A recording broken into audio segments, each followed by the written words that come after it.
really transformed not only St. Augustine, but the whole state of Florida into a tourism mecca.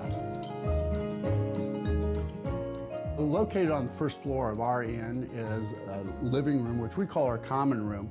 It's a great place for guests to gather, chat, have a glass of wine. Right off of the living room is our dining room, which is a wonderful place where we serve our welcome to another edition of the breakfasts. Sunshine Sports Report for people with to Greg chat with Daniels. each We're on other, 904 Live, either the things that they 904 did the Live night before, Facebook, or what is 904 upcoming for Live them. Periscope, and also 904 Live YouTube. So you can catch this particular show or any of our Sunshine Sports Reports on 904 Live Facebook, Periscope, or YouTube. There are no games to report, none at all, no activities, but it's still a big sports week, and we'll start off with a story that we left you with last week, same time. We were talking about the Tournament of Players Championship here in Jacksonville, one of the big sports events on the First Coast. It's played over in Ponte Vedra, Florida, just a stone's throw from Jacksonville, Florida. Well, at the time, it was last Thursday, they had just completed, at this hour, last Thursday, they had just completed the first round of the Tournament of Players Championship. So they said the next 3 rounds will be played without an audience, without a crowd. So we were preparing for that until 8, 9 o'clock last Thursday when they came out and said, well, the tournament is completely canceled. There will be no championship tournament, championship game, golf tournament this year. So they completed it after 1 round. Unfortunately for the First Coast, it was a monumental blow financially because of all the business it does here on the First Coast for the charities, all the charities that that the golf tournament generates. All of that was lost as well. Unfortunately, it was one of the things, casualty of the COVID-19 virus. Now, later on, I think that was Friday, the next day, the PGA came out and said that they were going to cancel the next 2, maybe the next 3 tournaments. Later on, earlier this week, they came out and said, well, you know what?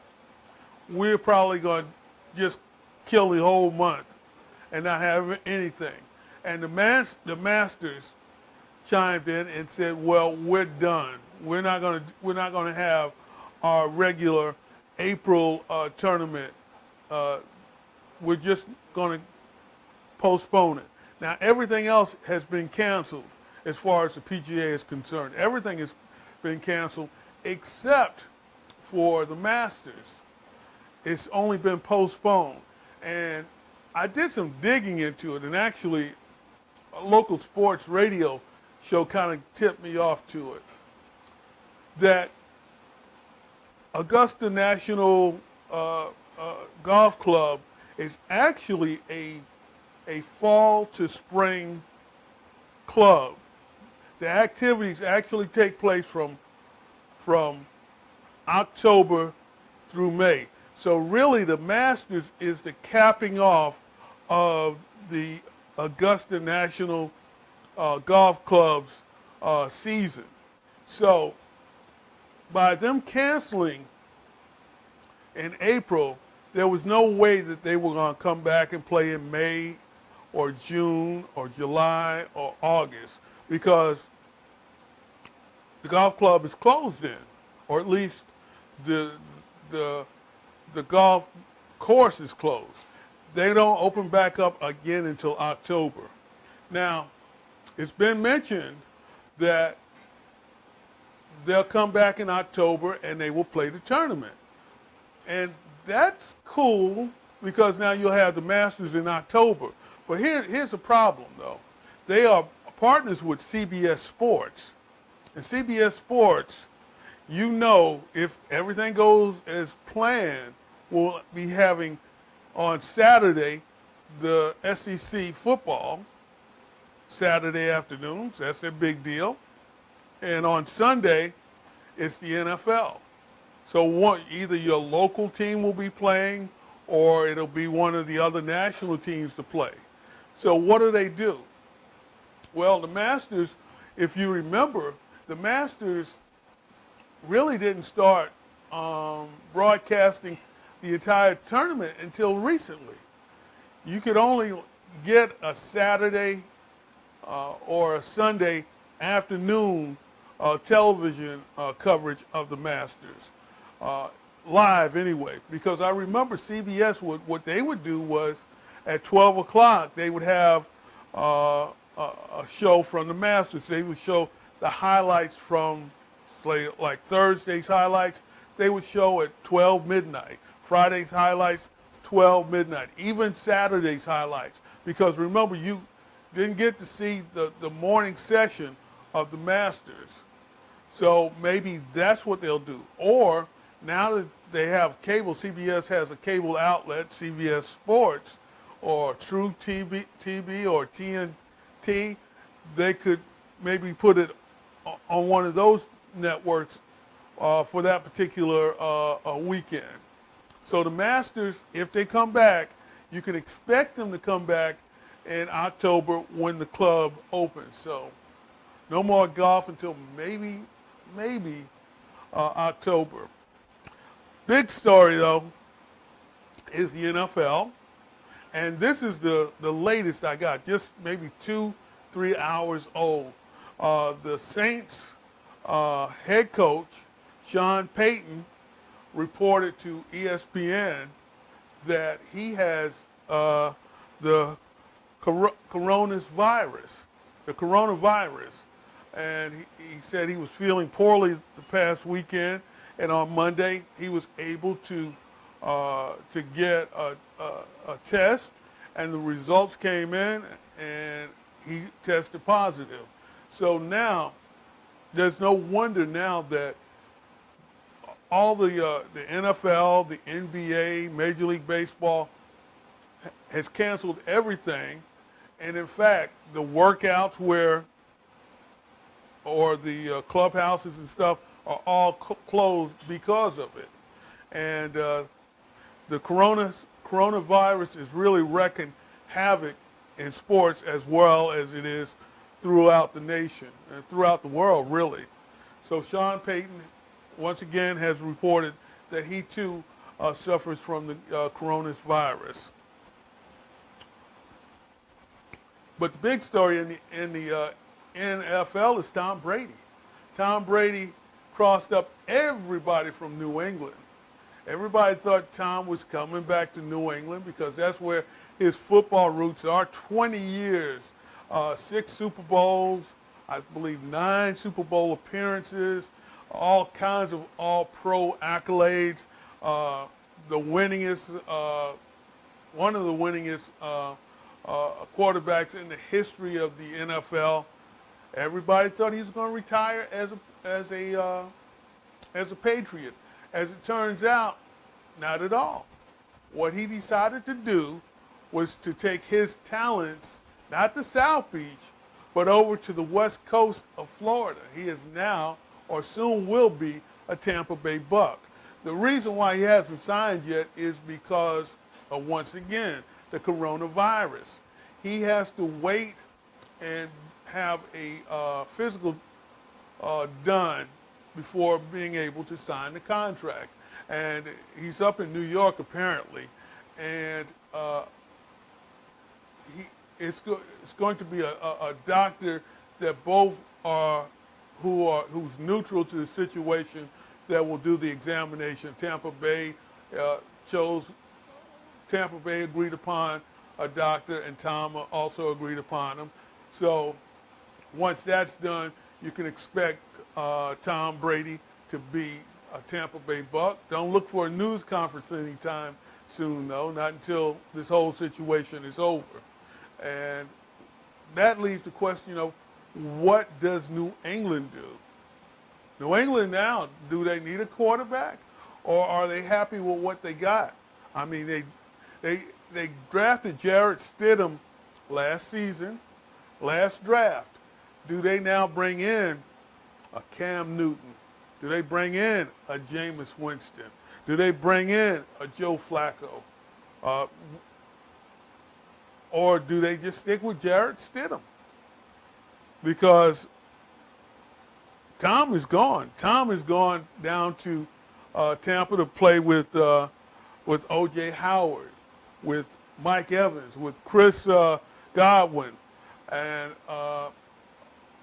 he can probably get any running back that he chooses because Melvin Gordon has been cut, Todd Gurley, he's been cut, Deontay Freeman of the Atlanta Falcons, he's been cut.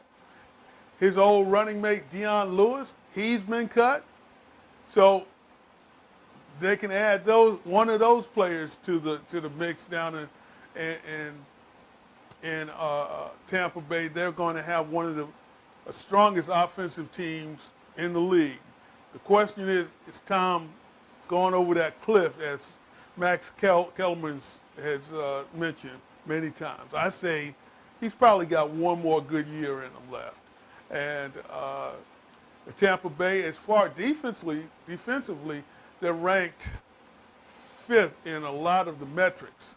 One of the reasons why they weren't actually ranked 5th overall, you have to look at their previous quarterback, Jameis Winston.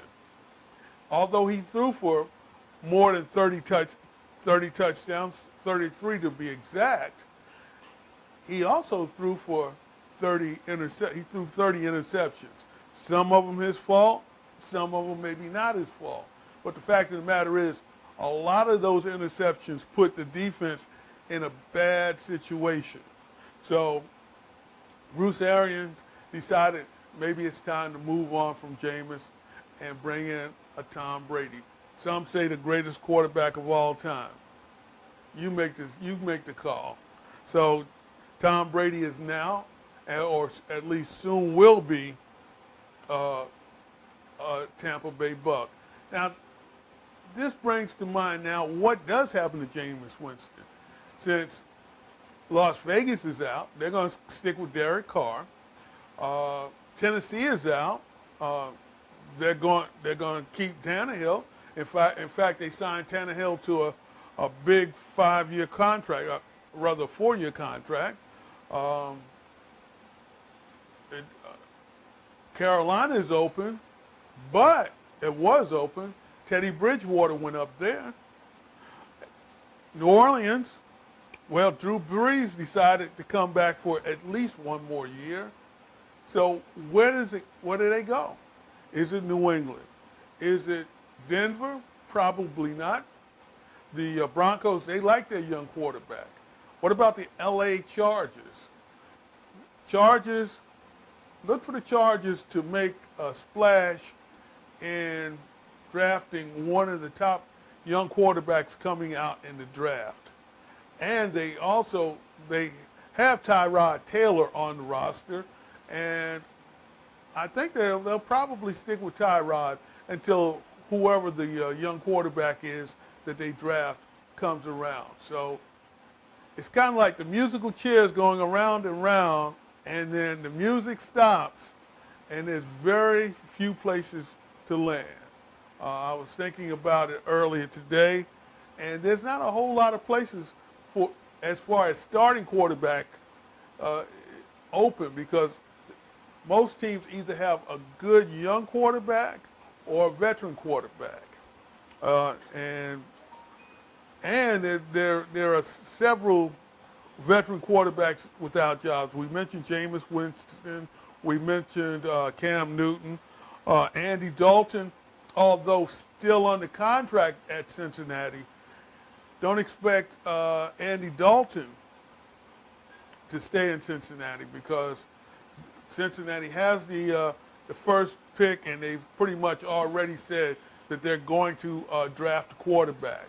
And Andy is probably out of there after that. Andy will probably be released or traded, whichever Cincinnati can do with them. So that'll be another veteran quarterback on the free agent market.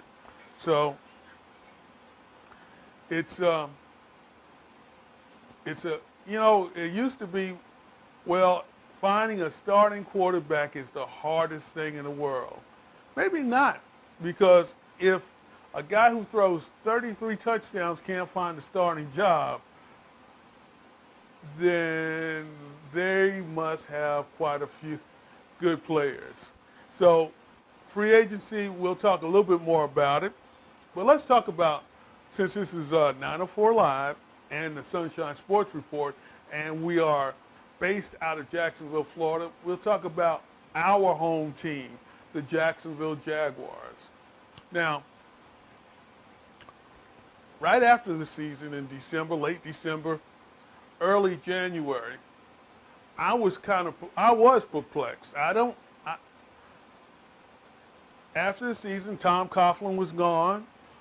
They decided to hold on to the general manager. They decided to hold on to the coach. So it led me to believe that it was win now, because remember, Shad Khan says, I expect a winning product. I expect to be in the playoffs.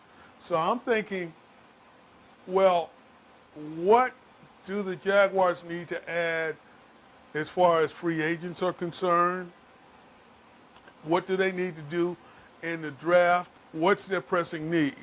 Well, they got run up and down the field defensively because they couldn't stop the run. So the first thing that came to my mind was they need to sign either a free agent defensive tackle or go into the draft and get one. But then they started trading people. They traded Calais Campbell was one of the last to go. They actually traded A.J. Boye. They traded Boye last week. So I'm thinking to myself, well, maybe they need a quarterback, because the cornerbacks last season were young. They played fairly well, but Boye was back there, kind of anchoring the defensive backfield. Then I thought, you know what? They also need a linebacker. They need at least a middle linebacker. So do they go linebacker? Do they go? Wait a minute. They're not happy with their left offensive lineman, the tackle, left offensive tackle. Well, maybe they do a tackle. They go get a tackle. I was perplexed until they had a yard sale. A.J. Boye gone. Calais Campbell gone. And last but certainly not least, the quarterback, he's gone to Chicago. All in all, the Jacksonville Jaguars have this year alone 12 draft picks and counting, because Unique Ngakoue, is he going to be happy with that franchise tag? And will he play? He may not play. So could they get anything for Ngakoue? You better believe they will. Could. Now, they may not get a first-round draft pick, but they could get a second-round pick. In fact, they might be able to get multiple draft picks. With that, now the Jaguars are able to package up a bunch of things, even if they don't trade Ngakoue. Even if they don't trade Ngakoue, they still, with 12 draft picks, I don't expect them to use all 12. I expect to see some packaging of draft picks to move up into higher rounds. I expect maybe a player or two. So stay tuned. But the Jaguars, we talk about what they lost, what they traded away.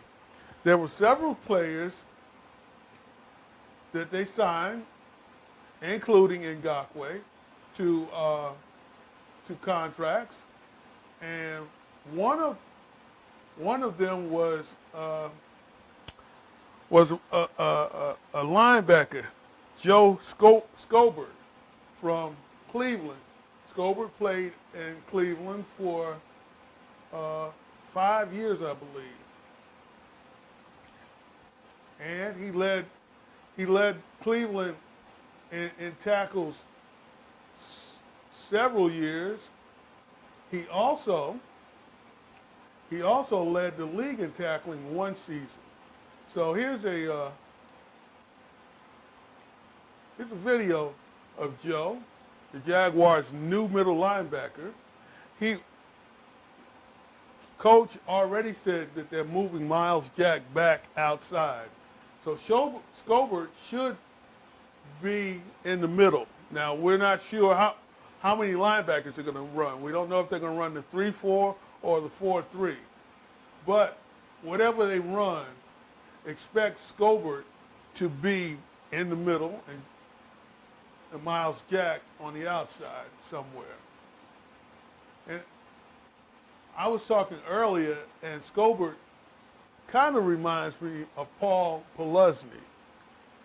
And maybe that's what they're trying to do. He seems to be around the ball. He's a ball hawk, as you can see, making tackles all over the place.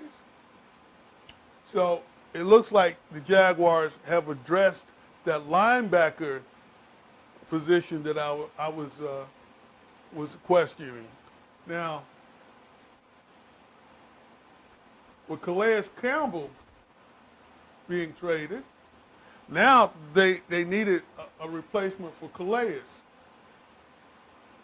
Now, Calais was averaging, over the 3 years that he was here, in Jacksonville, he averaged right around 10 sacks a game. So the Jaguars said, since they had such a good results from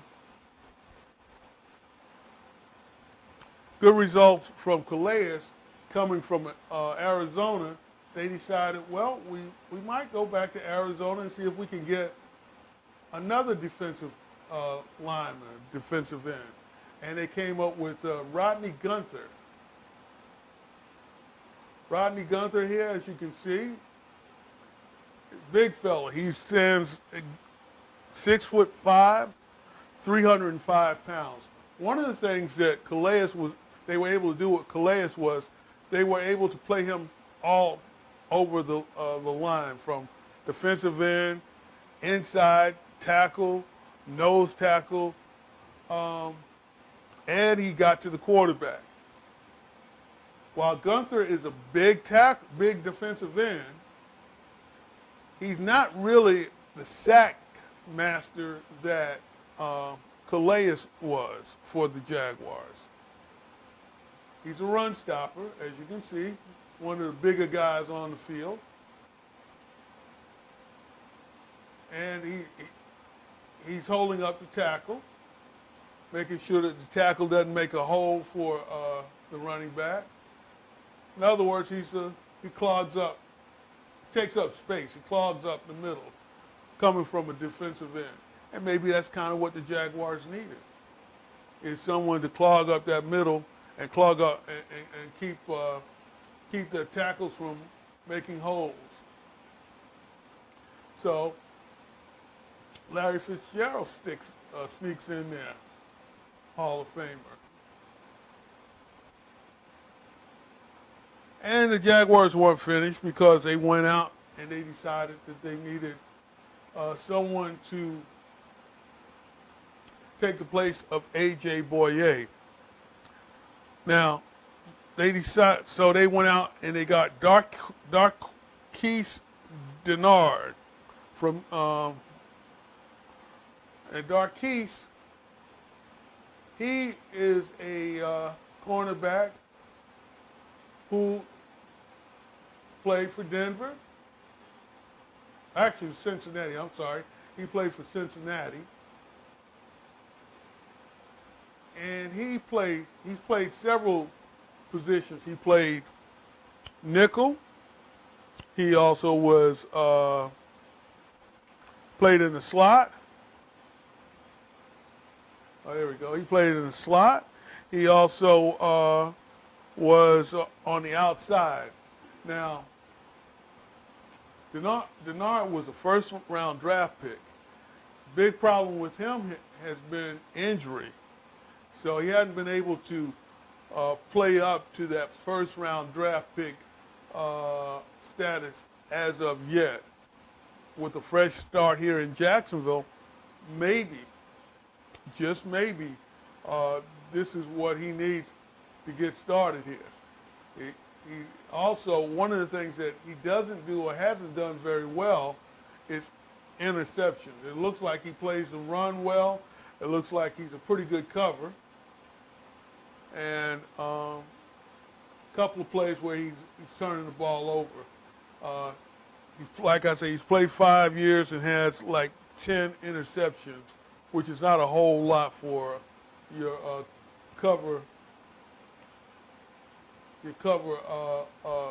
cornerbacks. But like I said, we're not sure where the Jaguars are going to play him. Is he going to be a slot, cover the slot? Is he going to be a nickel back? Or will he be the outside guy? We're not sure right now about that. And so the Jaguars have addressed some of the questions that I had. Linebacker, defensive end, and cornerback. The other position that I was concerned about was defensive tackle. Now, as far as I'm concerned, the Jaguars can probably find exactly what they need as far as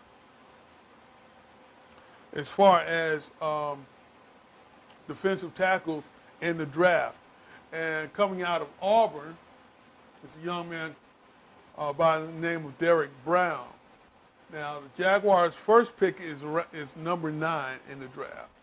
And by the way, that's only 5 weeks away unless they cancel it. So 5 weeks from tonight, the NFL will be holding that draft. Now, we're not sure where it's going to be. It was scheduled to be in Las Vegas, but now it's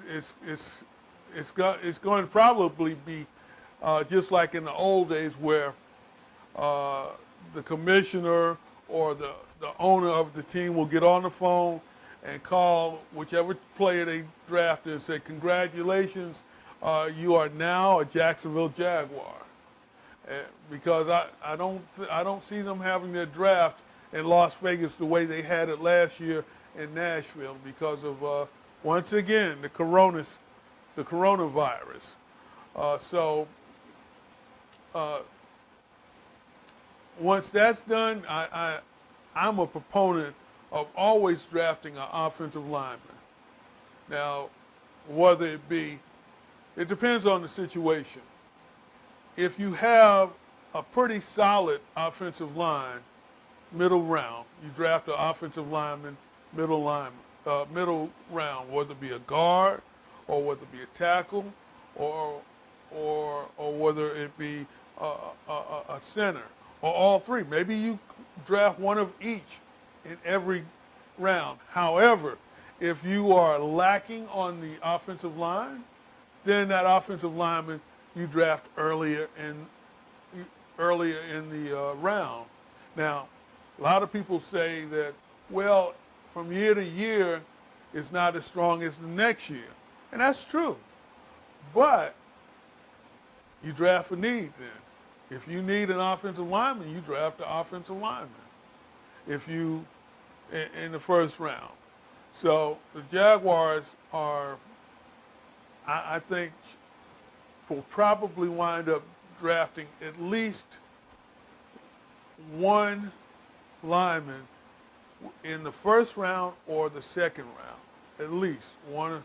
And that's a shame because if you think about it, out of the last 3 years, they drafted 2 offensive linemen either in the first round or early second round. When you draft the offensive lineman in the first round, that guy, you're saying to yourself, well, he's going to be a 7 to 8 to 9 to 10 year starter for us. Well, Javon Taylor, we're not sure yet. He looked good last year. He had a very good year last year. The left tackle coming into his third year, we're not sure about him. So we'll see. Let's take a timeout. When we come back, we got lots more to talk about because there's a curious case in Houston. Wide receiver Hopkins is out, and we don't really understand why.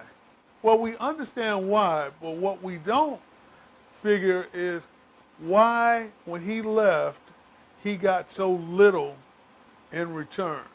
Also, the NBA is under fire. They're under fire for, believe this or not, for testing their players. Well, I mean, that's what the government is telling us to do, test your players, but they're under fire for it. Also, the college basketball season is over, done. They have a final 25. We'll go over that, but why did they pick the 64 teams, the best 64 teams? I would have liked to see that.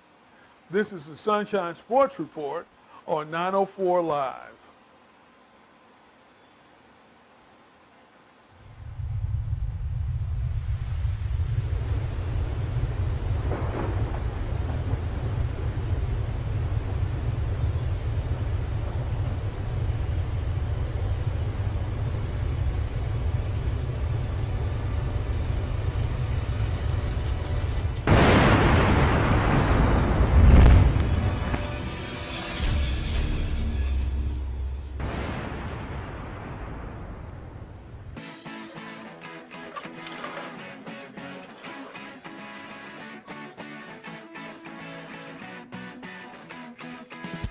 I'm Mike Bishop. We're here at Big Storm Brewing Company, getting ready to can a storm.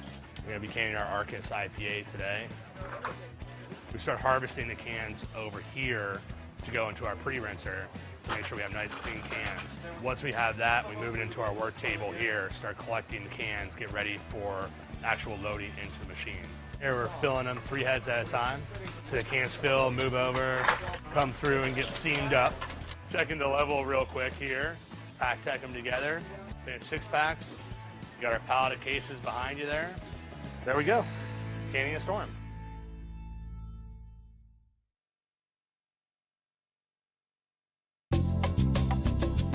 At the crossroads of the Atlantic Ocean and Matanzas River, you can find St. Augustine, Florida, Ponce de Leon's gem. Our historic city was founded in 1565. Over 400 years of beauty and history at your doorstep. Let us transport you back to days of hidden courtyards, private balconies, and luxurious bedrooms where you can lose yourself again for just a brief moment in time. Long before you glimpse this beautiful antique-appointed waterfront inn, dolphins, shorebirds, and sailboats greet you at the Bayfront Marin House. Popular with guests who treasure watching the sunrise from the gazebo or walking hand in hand along the water, breakfast is served on your private balcony, on the veranda, in the gazebo, or even brought to your room. Known for oversized jacuzzis and decorative fireplaces in each of our 15 spacious rooms and suites, the Bayfront Marin offers a calm, positive, and relaxed ambiance. Invite someone you love to run away with you and discover St. Augustine's treasures. For more information, reservations, and special packages, call 866-256-5887.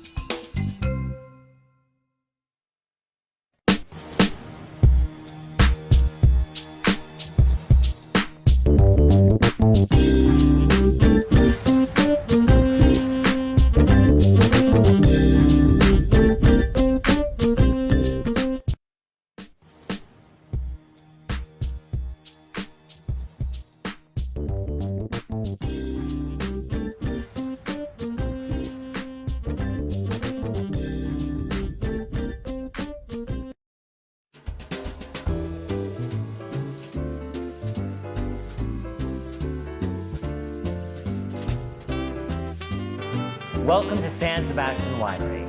My name is Mike. I'd like to personally invite you to come and join me and the others for a tour of our facility.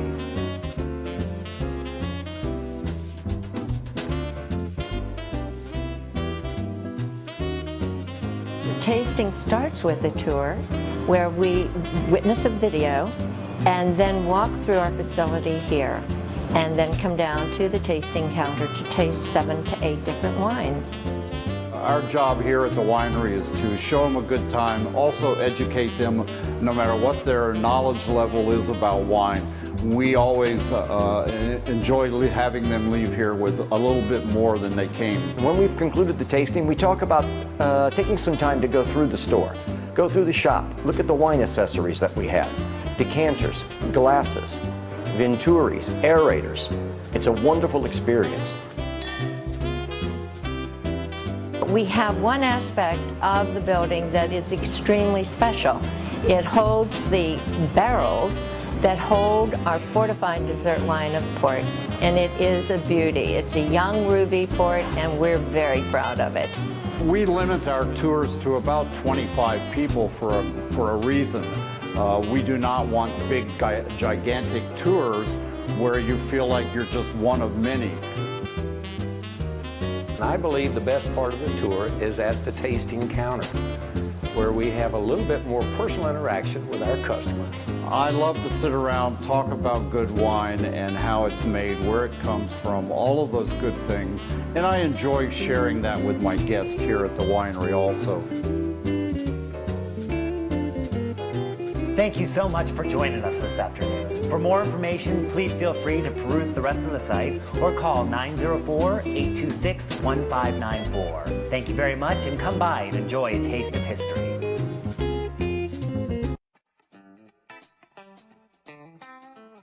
Cigars are one of the types of things where you can actually say you can judge a book by its cover. When you first look at a cigar, it can tell you a lot of things. Looking at the wrapper, the smoothness of the construction of a cigar, the veins throughout, are they thick? You want more thin, you want smooth. You don't want to manhandle a cigar. If you're gonna pick up a cigar, make sure to do it by the band. Don't go smelling the foot, don't smell the cigar. It's bad etiquette. You can feel it slightly. Definitely don't touch the head. This is where people put their mouth.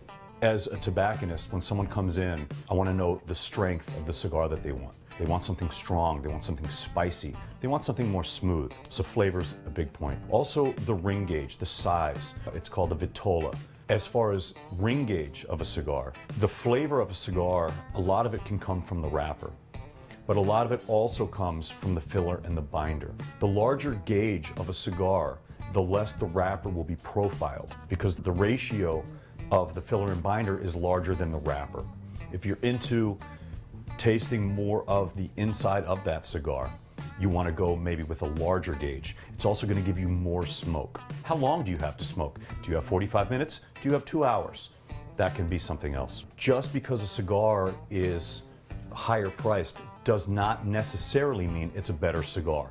The best cigar is the one that you enjoy the most.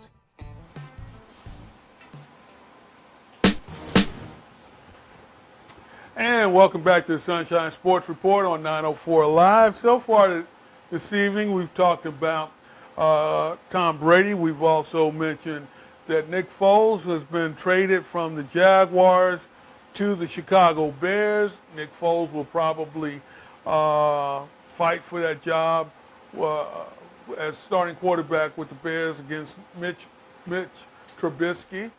So that'll be an interesting sight. By the way, did you know, Jaguar fans, that the Jaguars play the Bears? So it'll be interesting to see if Nick Foles wins that job and comes back, what does he do at TIAA Bank Field? Does he throw that beautiful, is he the same quarterback that throws that beautiful touchdown pass to DJ Chalk? Or is he the guy that's fumbling the ball over in London? Well, we might find out when the Bears visit Duval this coming season. We also talked a little bit about the Jaguars and their needs, and some of them may have already been met. They've signed a linebacker. They've signed a defensive end, and they've also signed a cornerback. And the draft coming up in 5 weeks from tonight. My thinking is they need to get a defensive end, and some of the, not defensive end, tackles. Some of the highly rated players coming out, one coming out of Alabama, Auburn, Alabama, is Derek Brown. Derek Brown is a 6'4", 322-pound defensive tackle. He runs a 4.9, well, almost a 5 second 40. He's definitely a top 10 draft pick. If he's not available, then the Jaguars may want to pick up a fellow from South Carolina, another SEC player by the name of Javon Kinlaw. Kinlaw played at South Carolina. He's about the same size, 6'5", 315 pounds. He runs a little over 5 seconds in the 40, and he's a projected top 20. So it looks like they may, if another player drops to them in the first round that they really love, instead of going and getting Derek Brown, they might go ahead and wait and pick up Kinlaw with their second pick in the first round in the high 20s. And remember, we already said that they've got a whole bunch of picks. So there's nothing to them being able to move up. I'm sure there's a club or somewhere that they can move into the high 20s or even into the teens if they feel necessary to pick up Kinlaw. So, and if they really like him. They say Kinlaw, right now, Derek Brown seems to be almost NFL ready. They say Kinlaw may take a little bit of polishing, but he may have the bigger upside than even Brown has. So we'll see what the Jaguars do about those tackles, because remember, that's what I'm looking for. I'm looking for a defensive tackle to clog up the middle for the Jaguars. And say, oh, okay. And then there's also a Clemson guy, and I see Dexter Lawrence. That's who you're talking about? Scroll up. Christian Wilkins. That's the next guy. It's a gang of man. They got to be. Yeah, Christian Wilkins is. The tight end. I mean, linebacker. Yeah, he's a linebacker. So if Christian falls to him, maybe that they can get him and pick up Kinlaw with the second pick in the first round. Pick up 2 South Carolina boys in the same draft. So because at this point we're really not sure what the Jaguars are going to do. The only thing we know for sure as far as linebackers are concerned is Scobert and will be in the middle, and Miles Jack will be somewhere in the outside. They've got several other linebackers that were pretty good, but you know, nothing to write home about. So the Jaguars, 5 weeks from now, we'll see who they get. In other news, the NBA. Well, actually, let's stay on the NFL for a little bit. The Buffalo Bills picked up a wide receiver. They picked up from Minnesota, and they sent Minnesota. And let me pull this up to make sure. They sent Minnesota 2 first-round draft picks for him, and because he's one of the top one of the top players in the league as far as wide receivers are concerned. And the Houston Texans and DeAndre Hopkins, their coach, general manager, decided for whatever reason, and Michael Irvin made an appearance on First Take earlier this week. I don't know if it was yesterday or Tuesday. Maybe it was yesterday. And he said that DeAndre Hopkins had a meeting with the coach, and the coach brought up a name out of the past. He said that he didn't want. He said that DeAndre Hopkins reminded him of Aaron Hernandez. Remember Aaron Hernandez? Do y'all remember Aaron Hernandez? No longer with us. He was a tight end for the New England Patriots. And I don't, and anyway, Michael Irvin went on to say that there was an issue with him having multiple women having children from him. And that was part of the conversation. Now, like most players, DeAndre Hopkins probably feels like he's outperformed his contract and probably wants a little bit more money. And there's probably no one in the NFL that would deny that he probably has outplayed his contract. In fact, if he continues on this same path that he has over the last 5 or 6 years, he's going to wind up in Canton. He's a Hall of Fame wide receiver at this stage in his career. The only thing he needs now is longevity. So Bill O'Brien, was an assistant coach at New England. So that's how I guess he knows Aaron Hernandez. He was a coach and Aaron Hernandez was a player. And Michael Irvin kind of invoked, he said what DeAndre Hopkins had said to him. So I don't think he would lie about this on national television because Bill O'Brien hasn't come out and denied it. Bill O'Brien hasn't said anything one way or the other. DeAndre Hopkins says, well, he's happy to now be in Arizona. He's now an Arizona Cardinal. He's going to tour with Larry Fitzgerald and those guys over there. And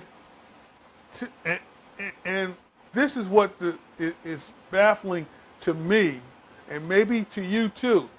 In return for that, they received Larry Johnson, a running back who's been hurt with a bad contract and a 4th-round draft pick. Now,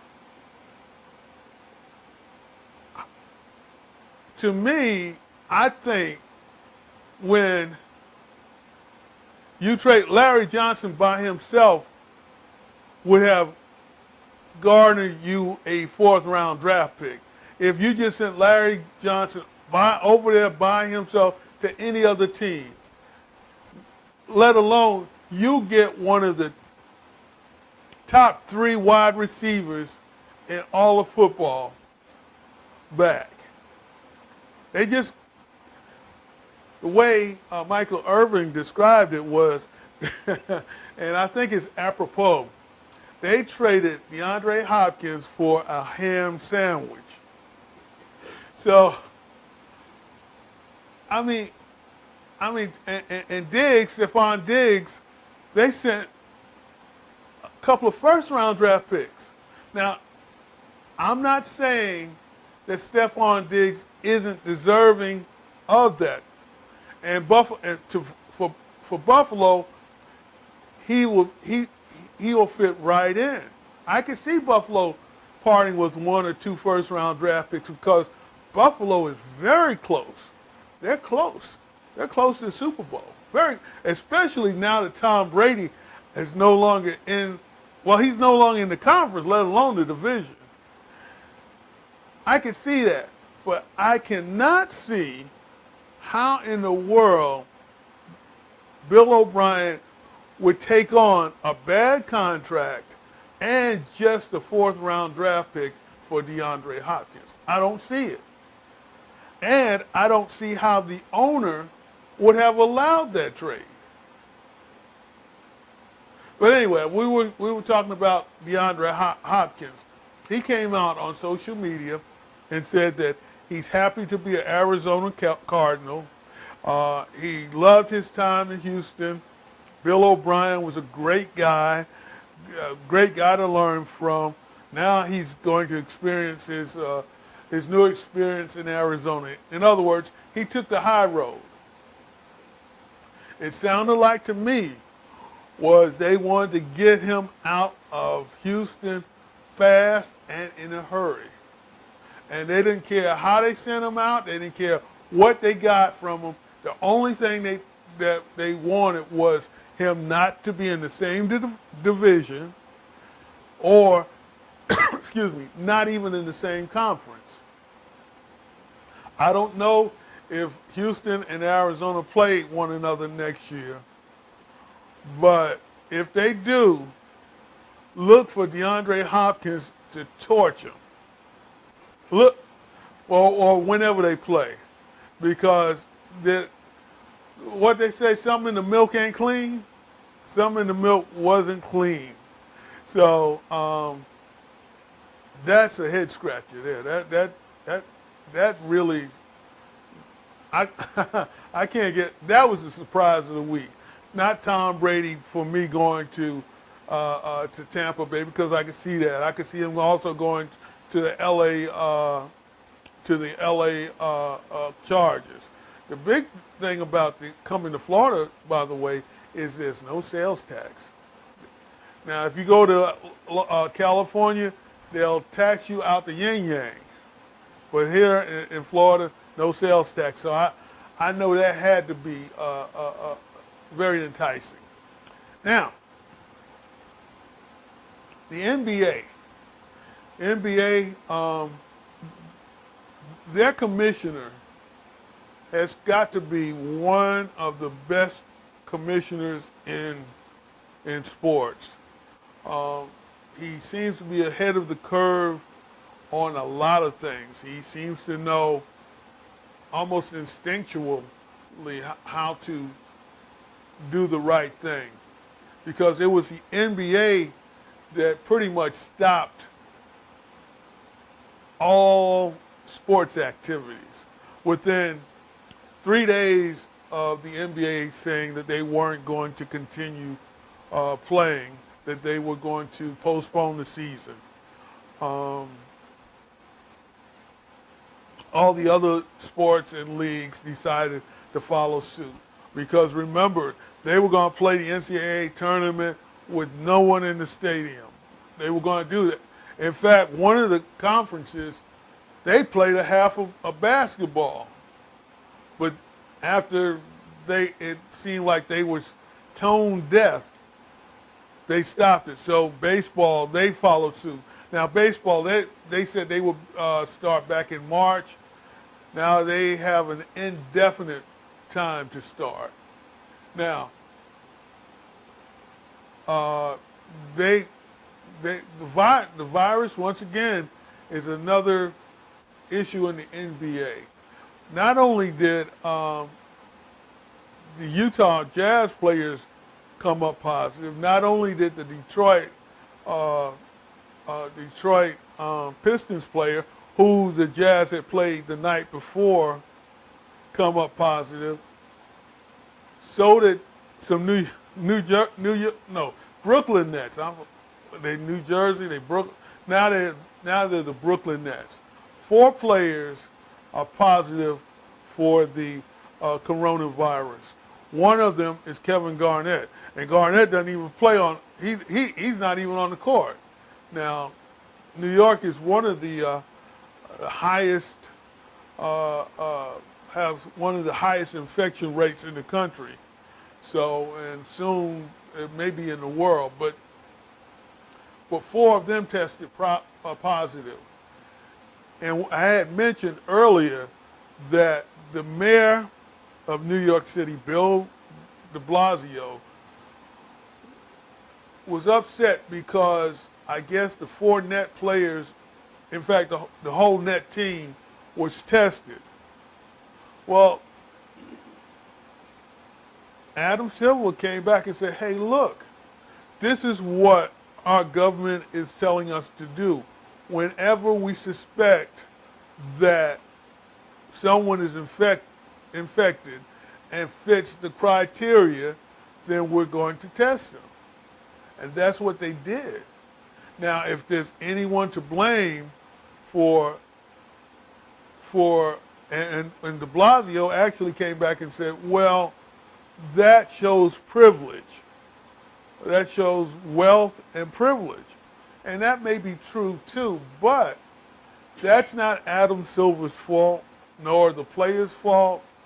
It's the fault of our local and our federal government for not having enough tests to test all those who want to and all those who need to be tested.